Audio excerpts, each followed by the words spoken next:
What's up, people? Yeah, I'm using my cheap camera again. Sometimes I like cheap cameras because real cameras they be showing everything you don't want people to see.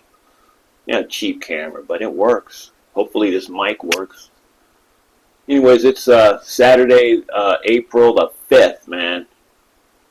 You know, and there's a lot of things going on in my life and the world. People getting on Donald Trump about these tariffs, but I'm like, oh, tariffs are so unfair. And how come everybody else has them? Somebody answer that for me. If tariffs are so bad, why is every other country on this planet levying tariffs against the United States? Why isn't it bad for them? It's almost like people like we're conditioned to being taken advantage of because, oh, we're a rich nation. I ain't rich. That's another pet peeve of mine. Like when people say, oh, what? But we're a rich nation. I ain't rich. A lot of people aren't rich. What are you talking about? The government's rich because it collects taxes, man. But I ain't, as an individual, I ain't wealthy and rich. So when they say, oh, but we're the wealthiest nation in the world, I say, well, tell 80% of the population that. You can't base like wealth of this nation on a few billionaires and then say everybody else, we're driving around in Maseratis. You know what I'm saying? You know what I'm saying? Come on, man. A few people are wealthy. Don't mean everybody's wealthy, can pay their bills. But that aside, to me, what's good for the goose is good for the gander. And if they're going to continue to charge us tariffs, slam them. I don't care. I don't care about Wall Street. I don't care about the Dow Jones, the this and that. They don't care about me. They don't care when my piggy bank goes up and down. The heck with Wall Street, Dow Jones, this, that. Some people wouldn't talk to me anyways. If they saw me on the street, they'd, But anyhow, folks, one thing I want to say, because like how when you're alive and you read them stories, people be trying to swim, right? And they drown.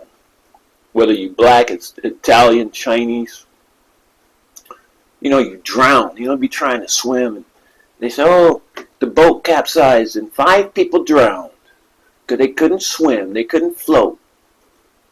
So they drowned and they sank. But how come as soon as you die, you float right back up to the top, man? Come on.